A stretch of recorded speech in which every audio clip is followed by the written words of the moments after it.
할렐루야. 우리 찬송가 393장 오 신실하신 주 함께 고백하면서 화목한 기도회 시작하겠습니다.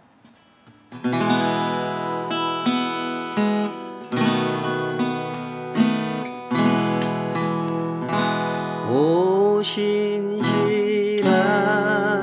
주 내 아버지여, 늘 함께 계시니 두려움 없네.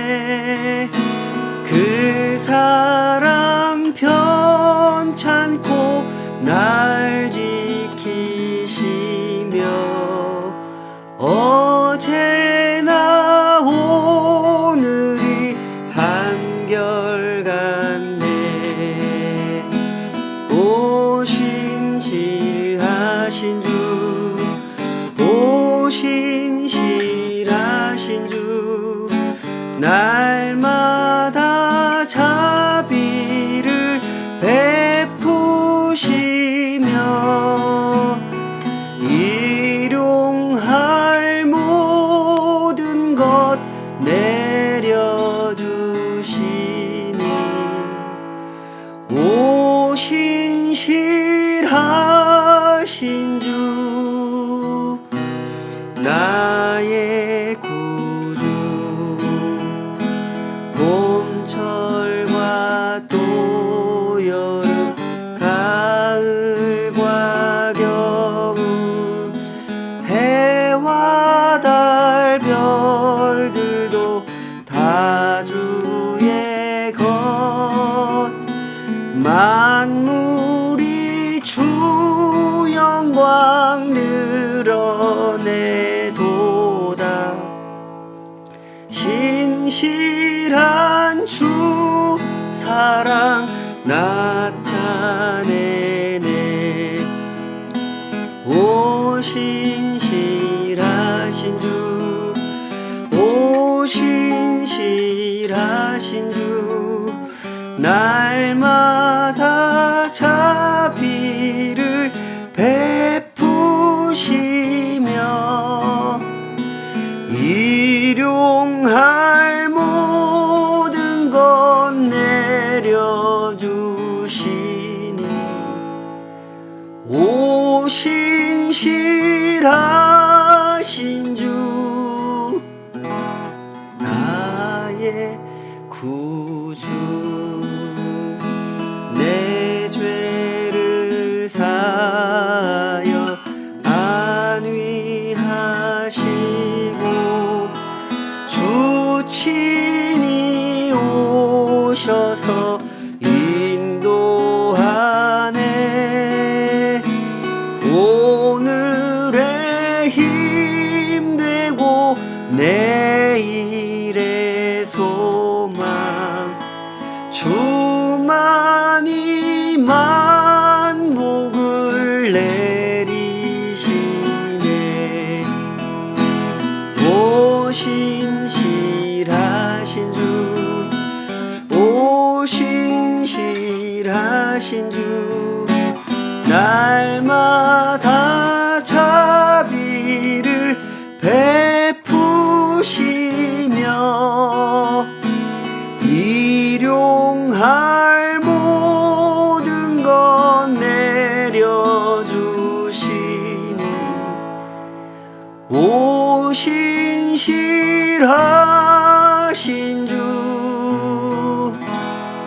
나의 구주.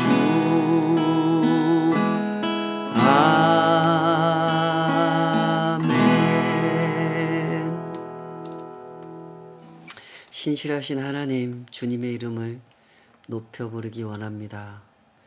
저희들의 삶을 통치하시고 그 은혜 속에서 하루하루 인도하여 주시는 것을 감사합니다. 주님께서 불러주신 이 구원의 길을 걸어감에 있어 주님의 그 뜻을, 그 은혜를 날마다 더욱 분명하게 알기 원합니다. 그 은혜를 더욱 굳세게 붙잡고 그 은혜가 인도하시는 길로 따라가기 원합니다. 하오니 우리를 가르치시옵소서. 우리의 눈을 고쳐주시고 마음을 만져주시고 우리의 전 인격을 하나님께서 빚으시옵소서. 그리하여 주님을 따르며 주님께서 하시는 그 복된 일에 주의 백성들이 참여할 수 있도록 우리를 인도하여 주시옵소서. 예수님의 이름으로 기도하옵나이다. 아멘. 레위기 14장 21절에서 32절까지 오늘 주어진 본문은 이 대목인데 14장 1절부터 32절까지 대략 함께 살펴보도록 하겠습니다. 주신 말씀으로 정결하게 되는 날의 규례라는 제목으로 함께 하나님 말씀 헤아려 보도록 하겠습니다. 하나님의 백성으로 살아간다는 것은 어떤 것일까요? 그것은 복된 일이죠. 우리는 그렇게 고백하고 또 그렇게 증거합니다. 그러나 여기서 우리는 그 복되다라는 말을 다시 정의해야 됩니다. 우리가 살아가는 이 세상에서 이 복되다라고 하는 말이 올바로 정의되지도 못했고 또 올바로 사용되지도 못하고 있기 때문에 많은 사람들의 삶을 불행으로 인도하는 그런 상황이기 때문에 이 복이라는 말을 다시 정의해야 되죠. 사람들은 대체로 복이라는 말을 객관적이고 보편적인 그런 관점으로 접근하지 않습니다. 주관적이고 지극히 자기중심적인 관점으로 접근하죠. 복이라는 개념을 다룰 때 특히 그렇습니다. 복이라고 하면 대체로 이 결핍의 반대라는 컨셉으로 접근을 하죠. 그렇기 때문에 사람마다 이 복을 이해하는 것이 다릅니다.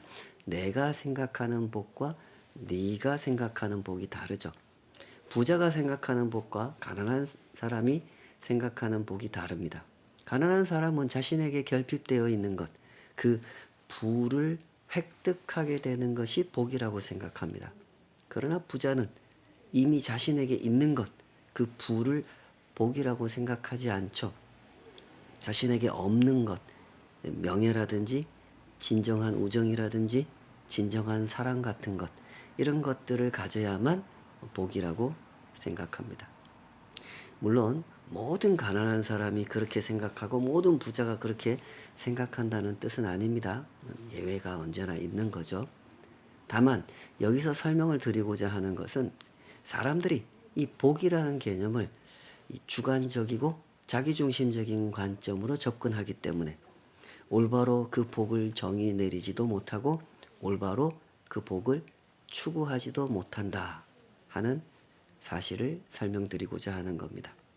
자, 그렇다면 하나님께서는 이 복을 어떻게 설명해 주실까요? 하나님께서 설명하시는 복을 한번 살펴보도록 하십시다. 신명기 33장을 한번 보겠습니다. 신명기 33장은 이제 모세가 요단강 이 앞에 서서 그 모압 광야에서 이스라엘 백성들을 모아놓고 나는 못 들어가지만 너희들은 들어가게 된다. 가나안에 들어가게 되면 하나님의 뜻대로 이렇게 살아라 하는 설교를 하는 대목이고 33장에 오면 이제 이스라엘 백성들을 축복하는 장면이죠. 조금 길지만 제가 한번 읽어보겠습니다. 33장 1절 하나님의 사람 모세가 죽기 전에 이스라엘 자손을 위하여 축복함이 이러하니라. 그가 일렀으되 여호와께서 시내산에서 오시고 세일산에서 일어나시고 바란산에서 비추시고 1만 성도 가운데 강림하셨고 그의 오른손에는 그들을 위해 번쩍이는 불이 있도다. 여호와께서 백성을 사랑하시나니 모든 성도가 그의 수중에 있으며 주의 발 아래 앉아서 주의 말씀을 받는도다. 쭉 이어지면서 12지파에 대한 이 축복을 하는데 중간에 잠깐 생략을 하고 22절부터 읽어보겠습니다. 단에 대하여는 일러스되 단은 바산에서 뛰어나오는 사자의 새끼로다.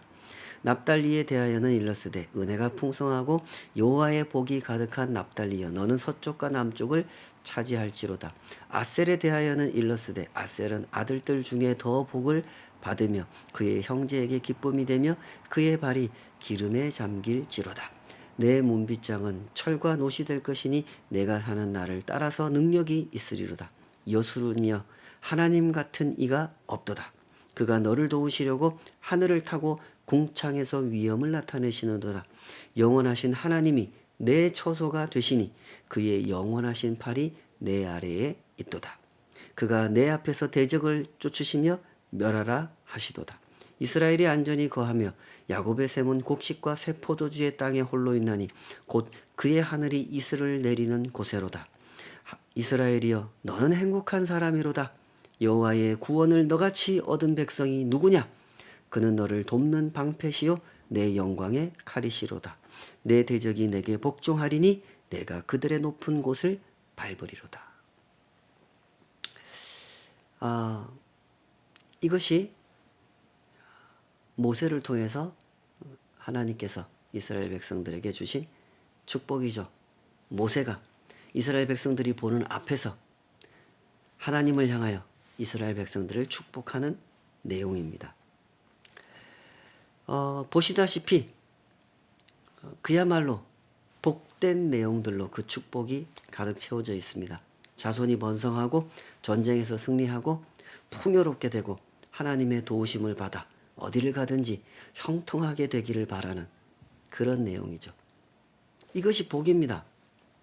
그러나 여기서 우리가 놓치지 말아야 할 사실이 있죠. 성경에 등장하는 축복은 무속적인 주문을 외우는 것과 대단히 다른 것이라는 사실입니다. 성경은 모세가 이스라엘 12지파를 축복하기 이전의 삶과 이후의 삶을 증언해 주고 있죠. 그래서 우리가 이 축복의 의미를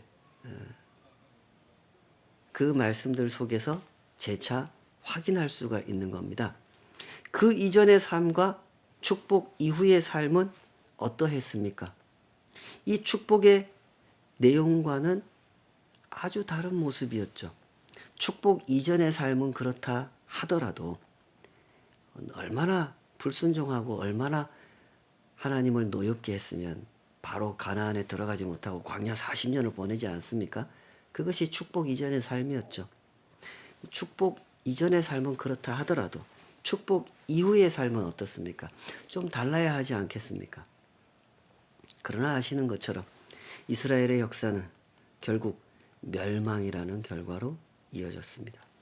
모세가 축복했던 대로 그들의 삶이 펼쳐지지 않았습니다. 오히려 그 반대가 되어버렸죠. 그러므로 잘 보십시다. 성경에 등장하는 축복이란 이런 겁니다. 주고받는 거예요.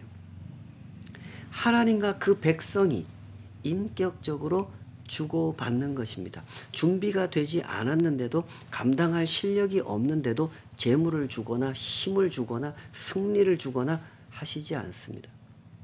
하나님과 동행할 수 있도록 하나님께서 하시는 일에 참여할 수 있도록 하나하나 가르치시고 연단하시면서 적절한 상태가 되고 적절한 때가 되면 필요한 만큼 조금 주셨다가 그렇지 못한 상태가 되면 다시 거두셨다가 하는 것을 반복하셨죠. 그러므로 우리는 이렇게 정리할 수가 있습니다. 진정한 의미에서 복이란 관계라는 겁니다. 그 관계를 통해서 얻어내는 재물이나 힘이나 건강이나 승리나 이런 것이 아니라 그 관계, 그 자체, 그것이 진정한 복이라는 거죠. 모세가 그랬죠. 신명기 33장 26절 여수론이여 하나님 같은 이가 없도다. 그가 너를 도우시려고 하늘을 타고 궁창에서 위엄을 나타내시는도다. 영원하신 하나님이 내 처소가 되시니 그의 영원하신 팔이 내 아래에 있도다. 이것이 바로 복의 본질입니다. 하나님이 너의 처소가 되시는 상태, 너희들이 하나님의 그 그늘 안에 살아가는 상태, 그것이 곧 복의 본질이라는 거죠. 때문에 이스라엘을 향하여 모세는 여수룬이여라고 칭합니다. 여수룬이라고 하는 말은 형용사입니다. 곧은 똑바로 행하는 이라는 뜻이죠. 하나님께서 보시기에 복받은 사람들, 행복한 사람들, 그들은 어떤 사람들입니까? 하나님과 함께 곧은 길을 가는 사람들, 올바른 길을 가는 사람들이라는 겁니다. 그러므로 이제 다음 질문이 필요합니다. 이 백성들이 하나님과 함께 곧은 길, 올바른 길을 가려면 뭐가 필요할까요? 하나님의 대답은 무엇입니까? 교육이 필요하고 연단이 필요하다는 거죠. 하나님께서 주신 규례를 무겁고 신중하게 감당하면서 그 마음에 형성되는 거룩한 인격이 필요하다는 겁니다.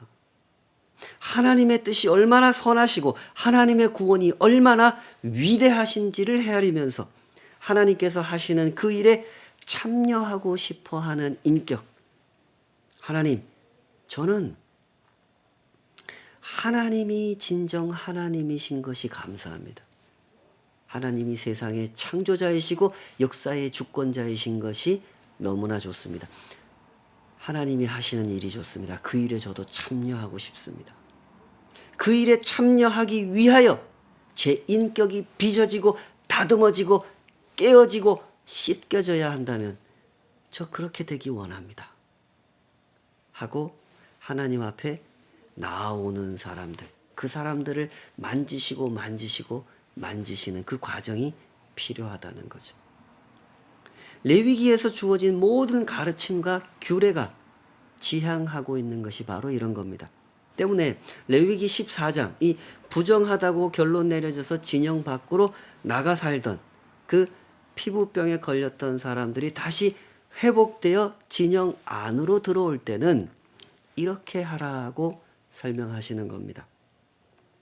내용을 읽어보시면 확인할 수 있는 것처럼 그 과정이 매우 복잡하고 준비할 것도 많고 드릴 것도 많고 치러야 할 제사 의식도 많습니다. 그 중에 우리의 이목을 끄는 이런 장면이 있죠. 8절 9절에 보면 정결하다고 판정받은 사람은 옷을 빨고 모든 털을 밀고 물로 몸을 씻으라 그랬습니다. 그리고 나서 일주일을 지낸 다음에 다시 한번 털을 밀고 옷을 빨고 몸을 씻으라 그랬습니다. 이런 장면들은 사실 오늘날 우리의 상식으로는 쉽게 이해가 안 되는 그런 측면도 있습니다. 이미 한번 온몸에 털을 밀었는데 일주일 만에 털이 자라면 얼마나 자라겠습니까? 그걸 또다시 밀으라고 하는 이런 장면이 조금 납득이 안 되는 면도 있습니다. 그러나 분명한 사실은 이것이죠. 지금 이 사람들의 경우는 피부병에 걸렸다가 그것 때문에 부정하다고 진단을 받고 진영 밖으로 나가서 지내다가 다시 회복됐다는 것을 확인하고 진영 안에 들어오게 되는 그런 상황이니만큼 자기가 얼마나 깨끗하게 회복되었는지를 증명하는 절차가 필요했다는 거예요. 그걸 위해서 신체의 모든 털을 깔끔하게 밀고 재차 확인함으로써 완전하게 깨끗해졌음을 확인받을 수 있었다는 거죠. 피부병이라고 하는 것은 그 당시 사람들에게 이 전염의 우려가 있는 것이었기 때문에 이 보건위생학적 관점에서 보더라도 이런 조치는 꼭 필요했겠죠. 이후에 치러지는 조치들도 그렇습니다. 대단히 섬세하고 신중하고 어찌 보면 너무 복잡하다고 느껴질 정도로 상세하게 하나하나의 절차들이 전개가 됩니다. 4가지 제사를 지내게 하죠. 속건제, 속죄제, 소제, 번제를 지내게 합니다. 특히 오늘 본문에 오면 이 가난한 사람들을 배려하는 그런 장면들도 나오게 되는데요. 먼저 14장 10절의 내용을 한번 주목해 보겠습니다. 14장 10절 8째 날에 그는 흠 없는 어린 순양 2마리와 1년 된 흠 없는 어린 암양 1마리와 또 고운 가루 10분의 3 에바에 기름 섞은 소재물과 기름 1록을 취할 것이요 정결하게 하는 제사장은 정결함을 받을 자와 그 물건들을 회막문 여호와 앞에 두고 이랬죠. 우선 주목하게 되는 것은 이 정결의식을 치르는 이 사람이 감당해야 되는 제물의 규모와 양입니다. 흠없는 어린 순양 2마리, 1년 된 흠없는 어린 암양 1마리, 이미 가축이 3마리죠. 고운 가루 10분의 3 에바, 기름 섞은 소재물 기름 1록, 이렇게입니다. 양이 상당합니다. 이 고운 가루 10분의 3 에바라고 하는 이 양은 얼마나 되는 거냐면, 오늘날의 이 도량형으로 환산을 하면요, 약 12리터 정도 되는 양입니다. 그 당시 이 사람들의 생활상을 고려해 볼 때 꽤 많은 양이죠. 기름 1록이라는 단위를 쓰고 있는데요. 이것은 약 0.5리터 정도 되는 양입니다. 굳이 비교를 하자면 지금 이 정결의식을 치르는 사람들이 하나님께 드리는 예물의 양과 아론의 아들들이 그 제사장 위임식을 치를 때 하나님 앞에 드렸던 예물의 양이 맞먹는 수준입니다. 그 절차가 진행되는 과정도 두 가지 의식이 굉장히 흡사하게 닮아 있죠. 일주일간의 정결의식과 진영 안에 들어와서 드리는 4가지 제사는 이 제사장 위임식과 아주 닮아 있습니다. 왜 이렇게 이 복귀 의식, 진영 안으로 다시 들어오는 의식을 치르게 하셨는지 본문은 명확하게 그 이유를 설명하지 않고 있지만, 레위기 전반의 맥락을 고려해서 볼 때 이렇게 추론할 수가 있습니다. 하나님을 모신 진영 안에 들어와 산다는 것이 얼마나 특별한 일인지를 배우게 하려고 이렇게 하셨다는 거죠. 이제까지 이스라엘 백성들이 드러낸 취약점이 바로 그런 거였죠. 그들은 하나님의 택하심을 받았고 구원을 받았고 하나님의 제사장 나라로 세움을 입었다고 하는 이 모든 사실을 너무나 가볍게 대해버렸습니다. 가볍게 대하다 보니 쉽게 낙심했고 쉽게 불평했고 쉽게 배반하기까지 했죠. 이스라엘의 문제는 관계를 무겁게 인식하지 못한다는 것이었습니다. 때문에 하나님께서 중요하게 가르치셔야 했던 것이 바로 이거죠. 하나님을 모신 진영 안으로 들어와 살게 된다는 것, 이것이 얼마나 특별한 일인지를 알아야 된다는 겁니다. 그걸 가르치시기 위해서 이 모든 복귀 절차를 치르게 하신 거죠. 그런 점에서 우리도 돌아봐야 될 점이 있습니다. 오늘을 살아가는 우리도 이 생각을 해봐야 되는 것이죠. 내가 하나님께 구원받은 사람이라는 사실, 하나님을 모시고 살아가는 사람이라는 사실을 얼마나 무겁게 인식하고 있느냐 하는 겁니다. 하나님께서는 우리가 받은 구원을 십자가를 통하여 가르쳐 주셨습니다. 흠없는 어린 순양 2마리가 아니라 1년 된 흠없는 어린 암양 1마리가 아니라 하나님의 아들 예수 그리스도의 희생을 통하여 우리가 하나님의 자녀가 되었음을 가르쳐 주셨죠. 그러므로 사실 이 신약 시대를 살아가는 성도들은 더욱더 무거운 마음으로 이 구원을 마주해야 하는 거죠. 부디 자기 영혼을 성찰하시기 바랍니다. 하나님을 모시고 사는 사람에게 있어서 가장 중요한 것이 무엇이겠습니까? 재물도 아니고 건강도 아닙니다. 하나님을 모시고 살아가는 사람에게 있어 가장 중요한 것은 내가 하나님을 모시고 살아간다는 사실이죠. 그것보다 중요한 게 뭐가 있겠습니까? 어떤 목사님으로부터 이런 얘기를 들은 적이 있습니다. 그 교회에 아주 신실하게 하나님을 섬기고 교회를 사랑하고 성도들을 사랑하는 그런 집사님이 계셨답니다. 이 집사님은 젊어서 남편을 잃고 홀로 아들 하나를 쭉 키우셨는데 홀로 아이를 키우다 보니 고생도 많이 하셨죠. 근데 감사하게도 이 아들이 착실하게 성장해 줘서 좋은 대학에 다니게 됐습니다. 모두들 그 사실을 기뻐했고 이제 저 아들이 대학을 잘 졸업하고 취직하고 이러면 저 집사님 이제 고생 좀 덜 하시고 행복하게 또 아들하고 살아가실 수 있겠구나. 그렇게 생각하고 있는데 어느 날 이 아들이 학교를 가다가 교통사고를 당하게 됩니다. 사고가 꽤 큰 사고였기 때문에 이 젊은 아들이 장애를 입게 되죠. 그 소식을 듣고 모두가 슬퍼합니다. 물론 그 어머니가 가장 슬퍼했죠. 이 아들은 어떻겠습니까? 뭐 자기도 뭐 힘든 것도 힘든 거지만 이 어머니한테 참 죄송한 거예요. 내가 좀 잘 돼서 이제 어머니를 좀 잘 모셔야 되는데 그럴 수 없게 됐다는 생각에 너무나 죄송하기도 하고 마음이 답답하기도 하고 시무룩해서 살아갑니다. 이 집사님께서도 처음에는 많이 슬프고 충격도 받았지만 곧 마음을 추스르고 또 일상을 회복하시더랍니다. 그리고 그 아들에게 이렇게 격려를 해주신다는 거죠. 아들아, 우리한테 중요한 것은 믿음이란다. 엄마가 살아보니까 그래. 너 알다시피 엄마는 살면서 돈도 잃어보고 건강도 잃어보고 남편도 잃어봤어. 그런데 다 사라지더라.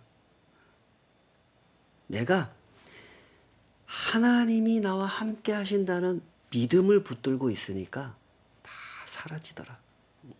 그것도 감사하게 너끈히 사라지더라. 조금 더 불편하고 조금 더 고생하는 것은 아무것도 아니더라. 그러니 너도 명심하거라.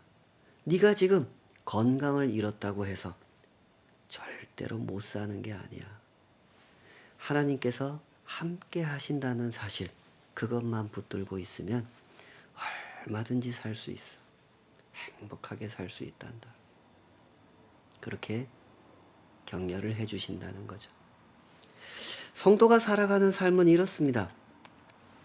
성도에게 있어서 가장 중요한 것이 무엇이겠습니까? 내가 하나님을 모시고 살아간다는 사실이죠.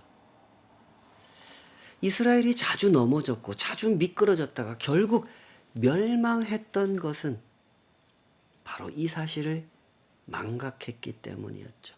진짜 복이 무엇인지, 복의 본질이 무엇인지 놓쳐버렸기 때문이었습니다. 우리의 마음은 이렇습니다. 우리는 다 복의 본질을 망각하기 쉬운 마음을 가졌죠. 그러므로 배워야 하고 연단받아야 합니다. 그 집사님처럼 연단받아야 하지 않겠습니까? 각자 나름의 어려움 속에서 살아가실 겁니다. 어려움 없는 사람이 어디 있겠습니까? 그러나 우리에게 이유 없이 주어지는 어려움이 어디에 있겠습니까? 그걸 생각하시면 좋겠습니다. 하나님께서 그런 일들을 허락하신 그 뜻을 잘 헤아리도록 하십시다. 그리하여 진짜 복을 놓치지 않기를 축복합니다. 오늘 본문 21절에서 32절 이 대목에 오면 이제 가난한 사람들을 위한 이 배려, 그들을 위한 규례가 추가되어 있는데요. 피부병으로 인해서 진영 밖에 나가 살던 사람이 이제 회복돼서 진영 안으로 다시 복귀할 때 그 사람이 만약 가난하여 흠없는 어린 순양 2마리, 1년 된 흠없는 어린 암양 1마리 이런 거 준비할 수 없다면 비둘기로 대신하라는 지침을 주십니다. 이런 장면은 레위기에서 자주 목격되는 장면이기도 하죠. 세상에는 언제나 가난한 사람들이 존재합니다. 그들은 하나님께서 정해주신 예물을 준비할 수 없는 형편이죠. 그러면 이때 어떻게 합니까? 예물은 형편에 맞게 변경해 주시고 절차는 그대로 지키게 하십니다. 여기서 우리는 하나님의 뜻을 다시 한번 주목하게 되죠. 하나님은 가난한 사람이라고 해서 정결을 배우고 거룩을 배우는 일에서 소외시키시지 않습니다. 그들도 똑같이 정결을 배우게 하시고 거룩을 배우게 하시죠. 그렇게 하기 위해서 그들의 형편에 맞게 예물을 조정해 주셨죠. 사람들은 이렇게 생각할 수도 있을 겁니다. 아니, 하나님 그렇게 하지 마시고 그 가난한 사람들에게도 돈을 주시면 되지 않습니까? 그들도 양을 바칠 수 있도록 제물을 주시면 되지 않습니까? 사람은 그렇게 생각할 수 있습니다. 사람은 그런 방식을 더 좋아하는 것 같습니다. 그러나 하나님은 다르시죠. 하나님께서 중요하게 보시는 것은 그 사람이 드리는 예물의 규모나 양이 아닙니다. 뭐 하나님께 뭐 양 몇 마리 그게 뭐가 중요하겠습니까? 잘 생각해 보십시오. 하나님께서는 보통의 사람들을 보실 때도 이 가난한 사람을 보실 때도 동일한 관점으로 보십니다.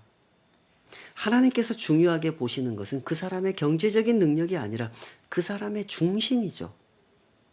하나님을 모시고 살아간다는 그 사실을 얼마나 신실하게 붙들고 있는지 그걸 중요하게 보시는 겁니다. 그런 점에서 우리는 이렇게 질문해 볼 수가 있지 않겠습니까? 지금 세상에서 가장 신실하게 깨어있는 사람들, 신실하게 기도하며 성도의 길을 걸어가는 사람들은 어떤 사람들일까요? 북한에 사는 성도들, 중국에 사는 성도들, 우크라이나에 사는 성도들, 고난과 핍박의 현실 속에서도 신실하게 하나님을 붙들고 살아가는 성도들이 아닐까요? 한국에도 미국에도 성도들은 많이 있지만 그들도 기도하고 있지만 과연 하나님께서 보실 때 누가 더 신실한 사람일까요? 우리에게는 이 질문이 필요합니다. 왜냐하면 우리는 신실함을 하나님이 주신 복을 너무나 자주 오해하기 때문입니다. 간혹 어떤 목사님들께서 이렇게 설교하시는 것을 우리는 듣게 됩니다. 여러분, 우리 대한민국은 축복받은 나라입니다. 하나님께서 우리를 축복하십니다. 저 공산주의의 침략을 받았으나 우리는 이겨냈습니다. 민주주의 국가를 세웠습니다. 예전에는 가난했지만 이렇게 부유한 나라가 됐습니다. 이것이 다 하나님이 주신 축복입니다.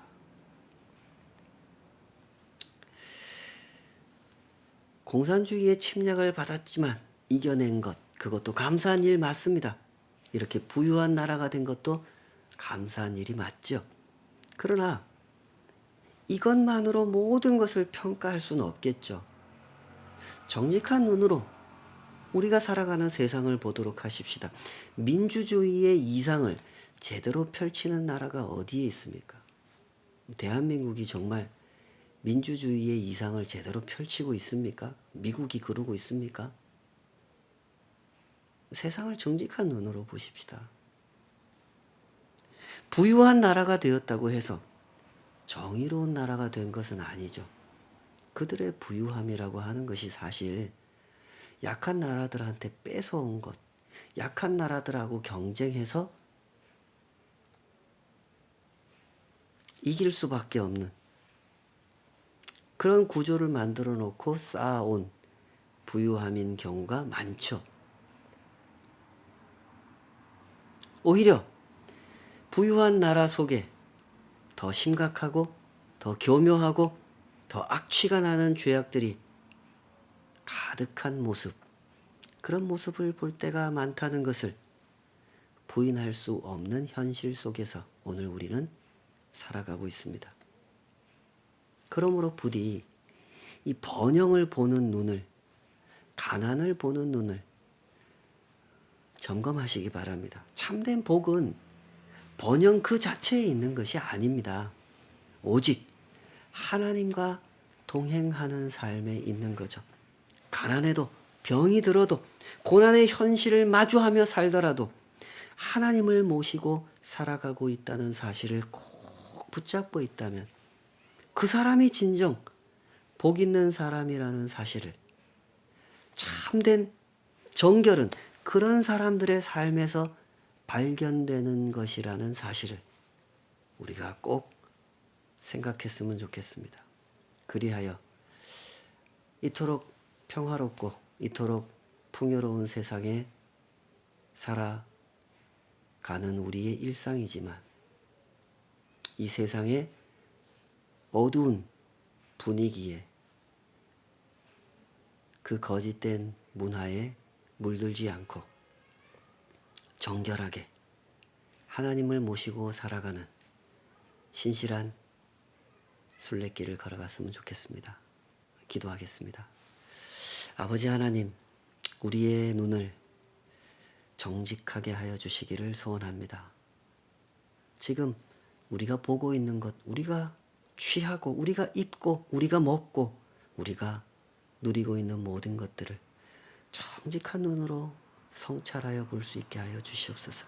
무엇을 가졌다고 하는 것을, 무엇을 누리고 있다고 하는 것을, 그것을 근거로 함부로 판단하지 않도록 우리의 마음에 깨어있음을 허락하여 주시옵소서. 복의 본질을 붙잡게 하여 주시고 오직 하나님을 모시고 살아가는 삶, 그것이 참된 복인 것을 언제나 명심하고 추구하고 누리며 살아가는 저희들의 순례길 되게 하여 주시옵소서. 예수님의 이름으로 기도하옵나이다. 아멘.